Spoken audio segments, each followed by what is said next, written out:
Our featured BBB Wise Giving Alliance accredited charity seal holders for this episode are MAP International, Mercy Ships, National Eczema Foundation.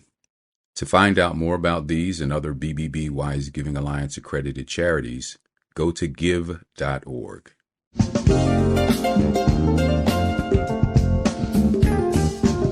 You're listening to the Heart of Giving podcast with Art Taylor, powered by bbbgive.org. Here we explore the motivations that form the basis of giving and service. We inspire generosity and celebrate the transformative effects that giving and service have on the human spirit and on community. The conversations featured on the podcast also uncover giving strategies that educate and provide tools to help listeners make impactful gifts of both their time and money. We hope you enjoy this episode. This is the Heart of Giving podcast, powered by bbbgive.org. Give.org is the nation's standards-based charity evaluator, and it's your one-stop source for information on giving and reports on the most asked about charities. I'm Art Taylor. We've done a number of episodes focused on diversity, equity, inclusion, and access, and how it plays out, particularly in nonprofit organizations, and even how people who support organizations think of the trustworthiness of groups that engage in that type of behavior. But in more recent days, especially since I would argue the heyday of our focus on diversity, equity, and inclusion activities after the death of George Floyd and Breonna Taylor, we've seen organizations begin to push back, or at least there's been a perception that DEI efforts are on the decline in some places.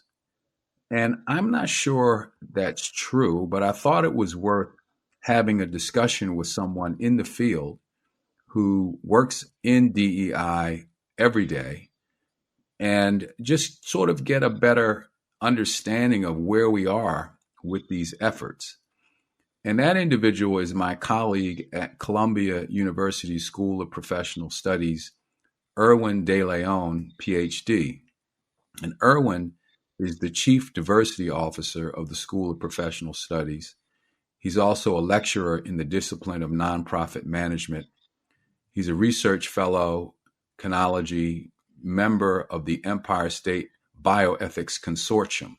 And Erwin, I'll also say, has done amazing work in the nonprofit sector for many years. He was a research associate at the Urban Institute's Metropolitan Housing and Communities Policy Center, and also the Center on Philanthropy there.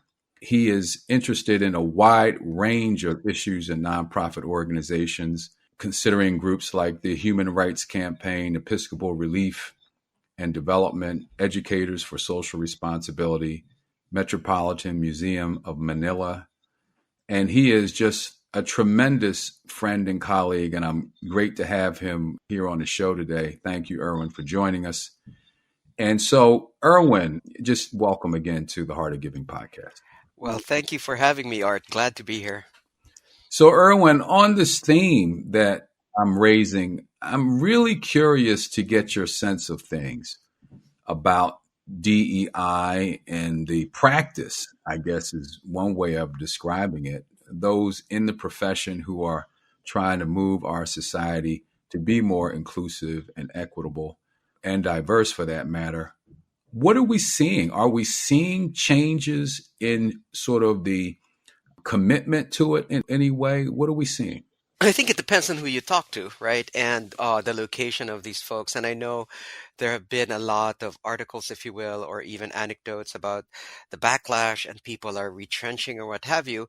But fact of the matter is, I haven't come across like a definitive study that's really seen how many DI jobs have been lost in a whole, right? So if we were to just look even in the nonprofit sector or in the corporate sector or what have you. So I actually would say that has there been some backlash, or if you will, some retrenchment due to the affirmative action ruling from the Supreme Court?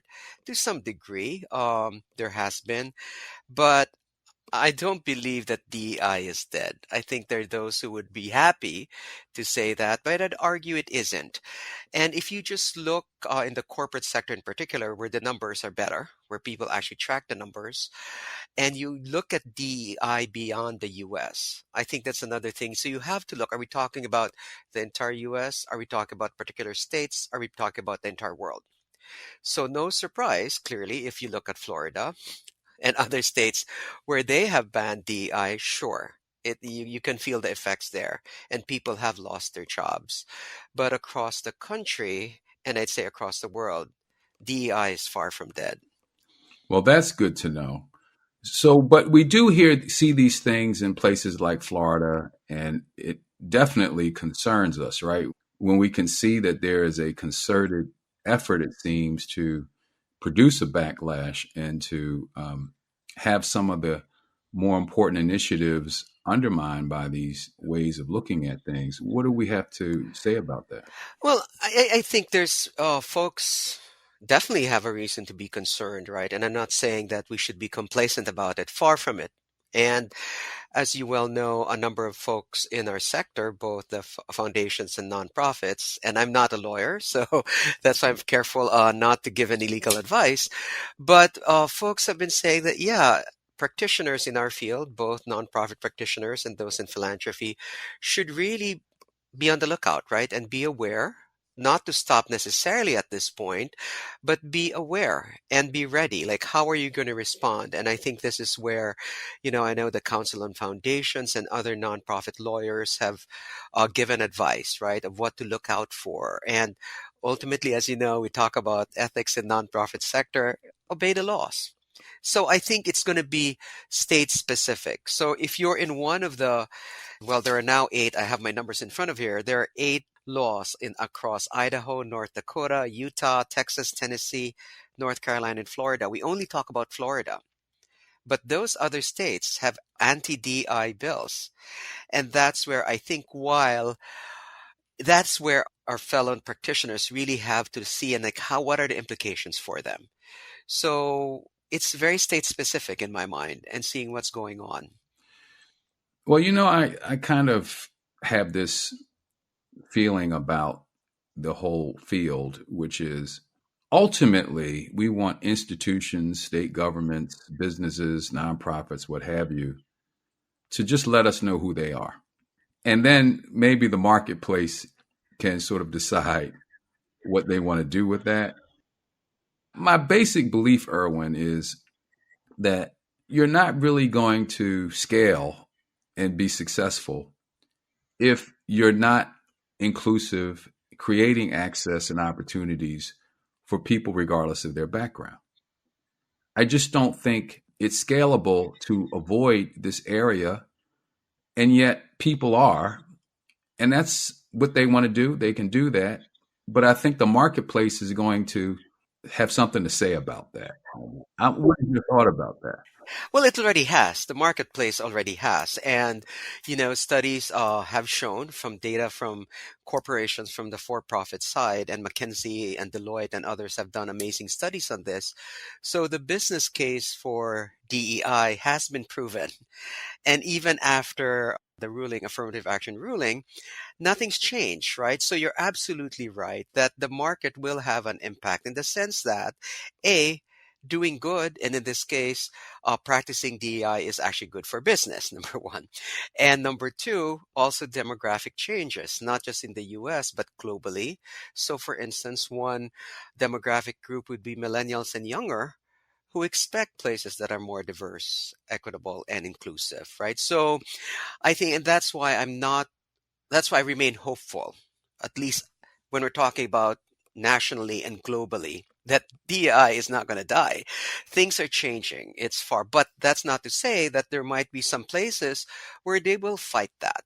Right. And that's where, yeah, there will always be a tension, even, and I question like how much the marketplace can necessarily dictate it, let's say in places like Florida and others, but I guess we won't really know. until a few years from now, right? Like folks are quick. I'm wary of those who prognosticate and give their ideas right after, like only been a few months. And we don't even really know how this law will develop, how the new laws are going to play out in certain places. So, yeah, you're right. You're absolutely right. The marketplace will have a say in this. Do you feel that we're actually making progress inside of institutions? And, take your own for an example. Are we making progress, Erwin? Now, just for the record, this is not a reflection necessarily on the university I'm working for.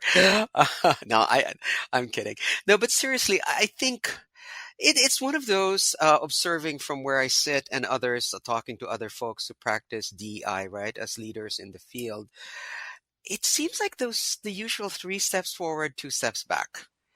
Okay. So, has there been change? Absolutely. The fact that there are offices and that there are places, both nonprofits, for profits, that have chosen to support and keep their DI initiatives.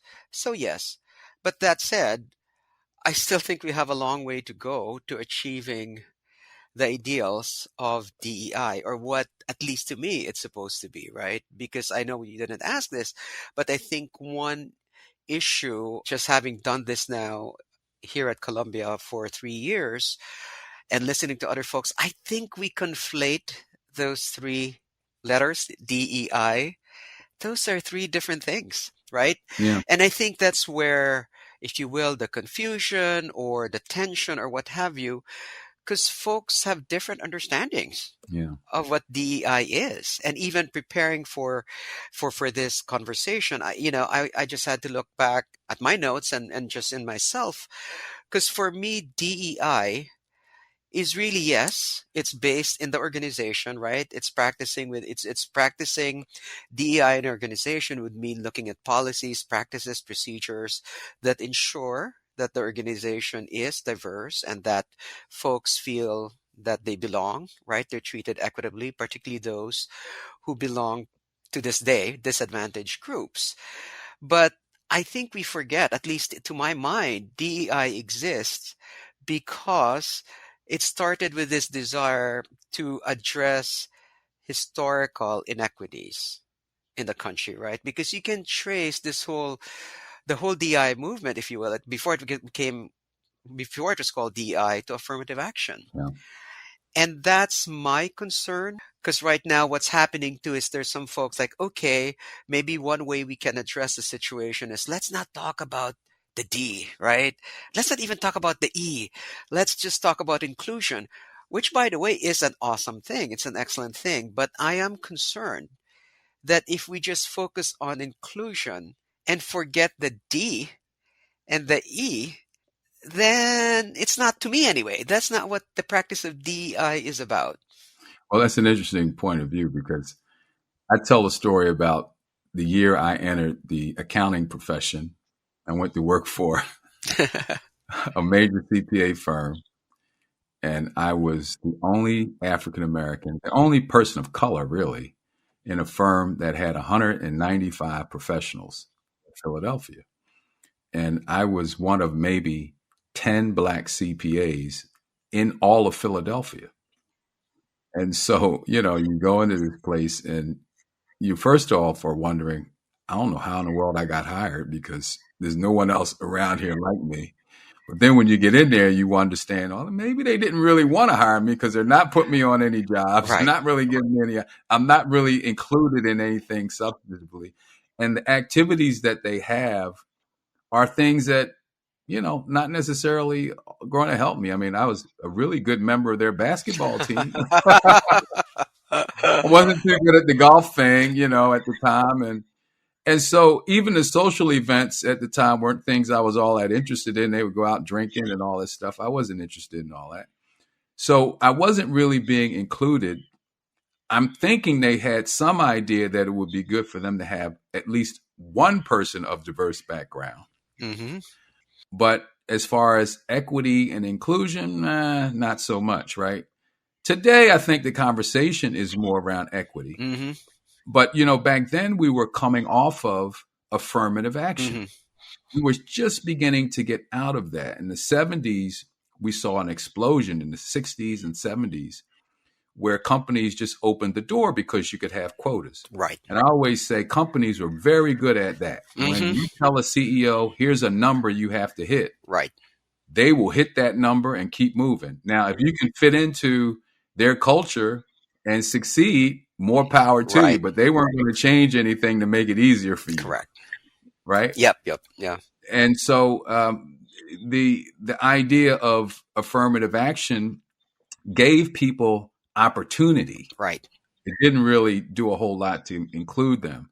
And I can even think about my college. When I came to my college, Erwin, there was a boatload of us that were let in from the African American community. And you know what happened after the first semester? Half of us were gone. Mm-hmm.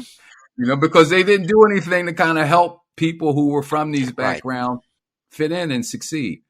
So I guess what I'm saying is, if you go backwards to affirmative action, which I'm so glad you brought up, it gave people opportunity, and a lot of people were able to succeed Mm-hmm. because of that, many of whom were highly qualified and went on to have great Mm-hmm. careers and would have made it in any environment. And then there were normal people Mm.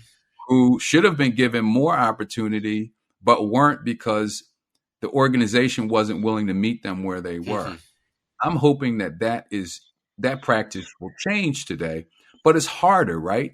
It's harder for a company that can only focus that or had a focus on numbers to now say, oh, it's not just about the numbers. It's about the quality of the experience that we're creating for people that we bring in. Right. How do we even measure that? What's your thought about how we go about helping institutions, particularly, achieve that quality Mm-hmm. so that they can actually get out of the people they're bringing in what they need from Right. them? I mean, I think that's where the E and the I comes in, right? So definitely treating folks equitably because, okay, let's go back. It's great, well and good if your organization is bringing in a more diverse group.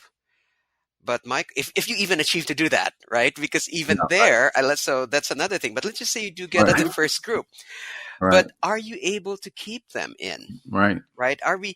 I mean, there are studies with Black leaders of nonprofits who don't last long, right? Because, okay, great, we've opened the doors, we've given them a seat at the table, as it were. But is it a comfortable seat? Am I the only one who looks like me? Yeah, Am I given the same opportunity? So I think what organizations need to do is to go beyond just exactly just looking at the numbers. So there's that too, right? Just because for some, that's what I mean about disaggregating the D and the E and the I. yeah, Because for some corporations, for profits and nonprofits, it stops at the D. And then we wonder, like, oh my gosh, why are our leaders of color leaving? Or worse, a lot of mid-level and other, and frontline staff are leaving right and left. And then, but some folks will just say, well, I've done my job. I mean, hey, clearly we can't keep them, but no. And then I think that's where organizational culture comes in. And so it's everything from, I went back to policies, procedures, and practices. What do you have in place, right? So an organizational culture, chances are, reflect the dominant culture, right? Everything from how you speak, how you dress, how, we talk about hair, right? And the BIPOC community. That's just an example. So the reality is most organizational cultures track with the dominant culture. yeah, So if you've got folks, yes, you've welcomed them in, or at least opened the doors for them. But if they don't feel welcome, number one, and then there are also the practical things. Like that's why I think one practice that's very important for anyone who's serious about this work is not only to count how many people you brought in, but okay, how long do they stay? How long before they're promoted, et cetera, et cetera. There are so many metrics. Like there's a yeah, whole lot of metrics. As you know, I'm a very data-driven guy, and the metrics are out there, right? And if people are really serious, then you will track beyond just the D, because even the E and the I, there are metrics for that. Now, granted, might not be totally quantitative; they might be qualitative. It's perception, right? So, if an organization is serious about this work, then they will track, not just the numbers. And I think that's the problem because people will just focus, we have X number of women, Y number of people of color, and that's it. But what about how many do you retain? How many do you promote? How many are in leadership positions? How do people perceive? Because here's the thing, I've seen this in a number of organizations. Well, yeah, heck yeah, we're really diverse. But why is it when you've got climate surveys or attitudinal surveys of members of this organization, there's still some discontent, right? There's still a perception that we're not treated equitably or inclusively. Is that a word? Or it's not an inclusive culture. So anyway, it is work. I'll tell you something. I'll never forget a few years back, even before 2020, and I was teaching the ethics course that we teach here at Columbia. You may recall. And I recall this one student in the ethics class, and I was just talking about diversity, how to do this work properly, if you will. And a student who comes from a business background, and that's his experience, it's for profits, it's maximizing the profit and all that, blah, blah, blah, or minimizing cost. So he goes, but yeah, but professor, that costs. I go, yes, it does. It costs. I mean, DEI is not cheap. It does have a cost. But here's the thing though, studies have already shown that the ROI, if you're going to talk in business speak, your return on investment will pay off. And we're not just talking about reputation, we're talking about productivity of your folks, and all that. So, but yeah, there are costs to doing this work. An actual, a line item cost. Like for me, so for instance, one thing I love is whenever, people go, I'm going to do this, whatever. Aside from asking, what do you understand by DEI? Is it actually go, so show me the money, if I can borrow that phrase, right? Because yeah, is there a separate line item in your budget for DEI work? Or is it folded in somewhere? Because that, for me, as we both know, doesn't matter what type of organization it is, the commitment, that's another thing about budgets, it actually reveals your organization's commitment to you name it. Yeah. So for me, if an organization comes to me and wants to talk to me about this or consult about it, first, after asking, what is your understanding of this? Then I ask, how committed are you? In other words, how much are you willing to invest? And now it's time for our Giving Tips segment with Bennett Weiner, one of the world's most renowned experts on charity accountability and the COO of the BBB Wise Giving Alliance. When BBB Wise Giving Alliance evaluates charities in relation to our 20 standards, one of the areas that we look into is charity finances. And in terms of the documents that we use in reviewing this particular area, we generally lean on the audited financial statements of the organization as opposed to the IRS Form 990.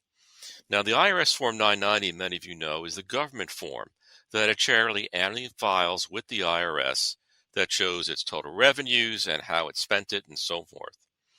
The audited financial statements, on the other hand, is a document that is completed by an outside accounting firm, and it's prepared in accordance with generally accepted accounting principles, which are the standards established in the U.S. by the Financial Accounting Standards Board. Overall, we believe the audited financial statements are a more reliable resource on the charity's financials. First, based on the GAAP activity, that GAAP must be followed, but also it includes certain information that you wouldn't see in the 990. For example, if there were some unrealized gains or losses on investments for a charity, you can't show that in the 990 as part of revenue, but in the audit report, it would. In addition, if the charity has close financial ties with another organization and a close governing structure, they may be required to combine their financial statements, and then the audit report would show a better financial picture of what the organization's true total resources are and how they were spent. So in general, we believe the audited financial statements is more valuable in our evaluations of charities, and that's why we look for it for those charities that bring in $1 million or more in total revenue. So here's another one for you, Erwin. If you look at almost any organization, especially one that's diverse, there are going to be people across the spectrum of opinions about this, right? Some people in the organization are going to be like, what is this DEI stuff? Can't we just do our jobs and no one's offending anyone? Everybody has the same opportunity to succeed here. and yet there are going to be people who don't see it that way. And the ones who are probably less likely to appreciate the DEI efforts may not be the ones speaking up for fear of retribution or whatever, but maybe quietly undermining it. How do we deal with that?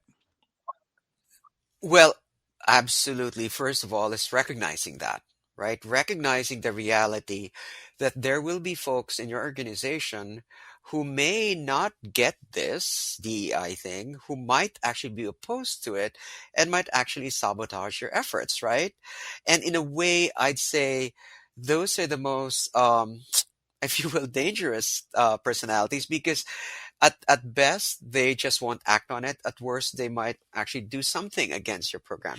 So I'd rather actually have folks who are very vocal about what they're saying, which brings to, ironically, one of the main practices of DEI is a psychologically safe organization or space where everybody feels free to speak up, to speak their mind, give their opinion without fear of retribution of whatever sorts. So that doesn't only mean, BIPOC folks, gay folks, or women, or what. It actually means even conservative folks. How safe is your space? Because bear in mind, DEI is really for everyone. Right. So that includes those, because in a lot, particularly for those of us in the more liberal areas of the country, right, the minorities are actually the conservatives. Frankly, as a diversity officer here at Columbia, which is a place of higher ed, and which, fact of the matter is, tends to be more liberal, one of the first things that crossed my mind is like, what about our conservative students, our conservative faculty, our conservative staff? Do they feel included? Now, I don't have a straight answer for that, because it's how do you figure out, right? They might not feel safe talking about that. So I think back to your original question, I think this is where a lot of education is needed. I've said this out loud. I'll say this on the record that we could never change hearts and minds. It's not the job of an organization, of management, much less of the country, right? Because guess what? It's going to work against you. There have been studies a lot around trainings and workshops, and no surprise, if it's mandatory, it ain't going to work, right? That said, I'd rather that if one were to work in an organizational culture is to educate folks, like, why are we doing this, right? And going beyond the business case, because that's already been established. But to actually tell people, I think, is if to find a way to make people understand that this is not a zero-sum game, where as BIPOC or women or LGBTQ folks, whatever, take away from someone else. No, it's not. There's in room. So not to come from a place of scarcity, but one more of, abundance, so it's how do you communicate that? Another way is for people to understand that there's actually a bigger cause here, that, hey, you who might feel that, let's just say it, a cisgender white man might feel left out, but actually make this gentleman understand you have a part in this. And actually, it makes for a better organization and ultimately for a better society. Now, that clearly, there's no one. That's where I guess time and skill, but you can't force it on folks. But I think it's best that education, ultimately, it's always about education, but it's also having safe spaces to talk about this. And, that's one thing that actually I'm concerned about right now, because in our country, and particularly, it's just gotten worse and worse.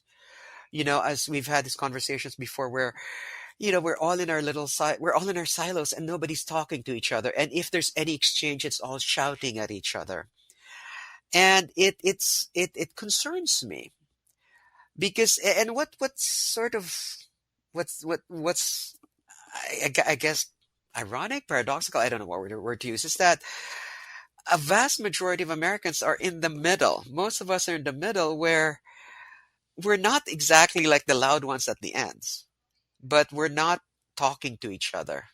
You name it, whatever issue it is, right? So, Yeah. No, I completely agree that our inability to communicate across difference yeah, is really hurting our country. And it's hurting us from a productivity standpoint. I'm yes, convinced of that. Because if, for instance, I should be doing business with you, but I find out that you are of, let's say, a political ideology that I disagree with, I'm going to be more reluctant to do Yes. that because maybe I don't know how to reach you, or maybe you're going to say something that I feel offended Right. about. How do we even begin to deal with that? This is not how it should be, in my opinion. Now, But it is, right? And yeah, I think, Art, it depends on who are you, right? With our ethics framework, like, are you the head of this organization? And because there's a difference between one's personal opinion, right? Or, like, I might say, I'm not going to deal with that kind of person or that kind of person. But as a representative of an organization, especially as the leader of an organization, you have to think beyond of whatever your own thoughts are or feelings and proclivities or what have you, but you have to think about the organization. And I'm thinking of risk management. So in this case, while I agree that we should look beyond, that's where it depends, right? So no, for instance, if you're a nonprofit that really that does a lot of work with BIPOC folks, right? And then suddenly here comes whether it's actually just a supplier where you're buying supplies from or a funder, but you know that the owner, or they're known to be more conservative or worse, in terms of race issues. That's where I would actually argue, well, then that's where you have to do some thinking, right? Because as the leader of the organization, how will this look? Right? Not just to your stakeholders, but even your own staff.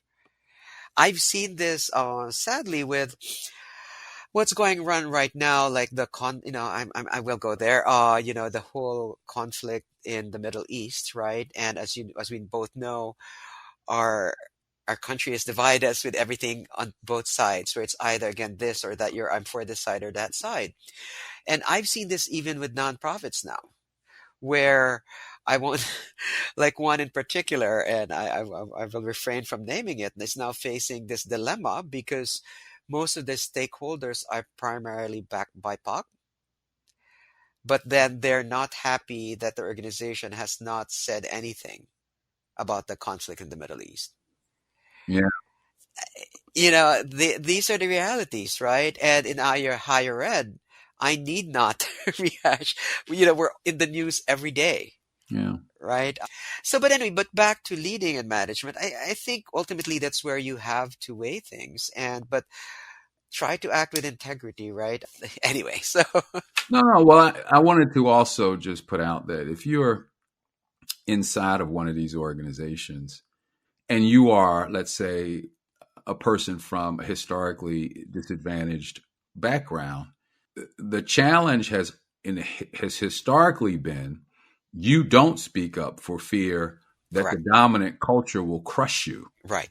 Now it's almost that we have the opposite going on because we've encouraged more openness on the part of the culture that has been, let's say, oppressed. Mm-hmm. Now we have the other side not wanting to communicate, even though they're still the dominant culture. And Sure, part of me asked the question, sure, should we feel bad about that? I don't know if we should.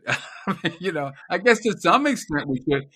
Maybe not feel bad. Maybe we should be saying that you have had your chance to talk. correct, You continue to have your chance to talk. right. Why don't you want to talk? And if you don't want to talk, then we're just going to assume everything's right. I mean, I don't know if that's the right way to think about this, but it's a way of thinking about it because for too long, people have sort of not had the opportunity to speak up and speak out. And there's been a lot of risk associated with them doing that. Mm-hmm. Now we're saying there's no risk. Say what you have to say, or less risk. I won't say no risk. There's less risk. I was about to say, yeah. But now we're not hearing from the other side. And I think we have to be able to hear from both sides if we're going to make progress. Agreed. But I would also add to that a bit of nuance that it depends on where you are Yeah. in this country, right? So, again, on the coast, the east and the west coast, and other more liberal areas, yes, it might be that formerly BIPOC folks, queer folks, or what have you, now have the voice, and if you will, white males don't. But we know full well, you go to Florida, you go to Texas, everywhere, it's not that safe. right? We hear about, so it depends on that. But I totally agree that, we have to figure out a way where all voices are heard, right? And I'm not saying that we privilege one group over another, Right. not at all. Um, but that's tricky, right? And I Yeah. think this in a way leads us to this whole concept of cancel culture, Yeah. right? Because here's the thing, I'll just share this as someone in higher ed, and I don't think I'm the only one who is worried about being canceled, Wow. right? And it depends again where you are. It doesn't matter. But now in higher ed, unless you have tenure, You'll be forget about it, right? I mean, and so it's a tough situation. And then, this whole, anyway, I know we're digressing here, but this whole cancel culture is not the answer. I'm all for holding people accountable. Absolutely. I'm all for calling out if calling out means educating folks and telling them, okay, what's wrong with it? And maybe calling out is not the way to say it. Young ones are saying calling in, right? I mean, I'm learning. Again, it's going back to, we just have to have these conversations, difficult conversations, Yeah. not easy, uncomfortable conversations. But the problem is, and this goes, it doesn't matter, both right and left, depending on where you sit in this country, because one group, either the more liberal ones or the conservative in power, is that those who are on the, if you will, the losing end, just, zip our mouths and not say anything. Yeah. That's right. So it's not So, helping. so let me ask you, Erwin, should we all take a course or something in how to communicate or have difficult conversations? I think it would be helpful. Absolutely. There are a number of great, yes. But I think at a personal level though, like we might take it. Yeah. I know that I've taken some, and as part of my job, I had to, right? But also, we're both professors, so we've learned to try to have difficult Right. conversations. But the question is, what happens if the person you're talking to is not trained as such, right? So, Right. yes, in an ideal world, let's all. But I think what's really needed here, if possible, is for each one of us individually, let's just put aside all our identities, all our group markings, and just as individuals, stop and pause and really, really get in touch with what are our core values. And guess what? We probably all share the same, most of us anyway, because I really believe most of us at the end of the day just want to lead happy lives, make sure our families are secure and provided for. But I think the danger comes when we suddenly become too tribal and we suddenly identify too much with our group, which I get why. I understand why. But I think so for me, yes, of course, there's so many, trainings and workshops that are offered, but that even there are actually scientific studies, social science, that shows that the effect doesn't last long because you actually have to do it again and again and again. So the work has to be individual. We have to work on ourselves and really like, what are we about? And try to just get in touch with the fact that we're all humans here and we all actually want the same thing. Yeah. Well, Erwin, look, I appreciate you stepping in, stopping by, and being on the show. You've been listening to Erwin de Leon, who is the Chief Diversity Officer at the Columbia University School of Professional Studies Nonprofit Management Program, where he teaches. And he's just a wealth of knowledge, and it's been great to have him as an advisor and friend. And Erwin, I'm going to give you just the last note here to just tell us, what should we be thinking about as we build our organizations to become more diverse and inclusive? And is there any hope for the nonprofit sector to actually lead? I actually expect the nonprofit sector to lead because of the fact that we are mission driven and that I think most nonprofits really put people first, right? The people we serve. And I think where the difference is with how do we treat the people in our organizations. And I really believe that if we see each member of our organization as an individual and treat them properly, correctly, equitably as an individual, then we'll be practicing DEI without knowing it. DEI without knowing it. That's a great It's takeaway. just treating people as we should, but that's the last thing. I mean, as you know full well, we might be doing great stuff in the world, but if we're not doing that to our own people, then there's a problem. Well, listen, this is a weekly podcast. You've been listening to it, the Heart of Giving podcast. And we come on every week on Tuesday with a new episode. So if you're listening for the first time, I hope you will subscribe to the show so you can get all the episodes when they come out. And if you want to support the show, we would be honored to receive a gift from you. You can go to give.org, give.org, and we'll put that money to great use. Thank you for listening. You've just listened to the Heart of Giving podcast with Art Taylor. Be sure to tune in next time for a brand new episode. To listen to our other interviews, visit heartgiving.podbean.com.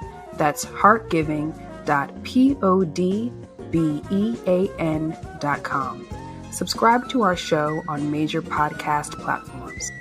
The thoughts and opinions expressed on this podcast are the views and opinions of the guests, not those of the BBB Giving Alliance or program affiliates. This podcast is for information and educational purposes only and is copyrighted with all rights reserved. This podcast is protected by Podbean's terms of service.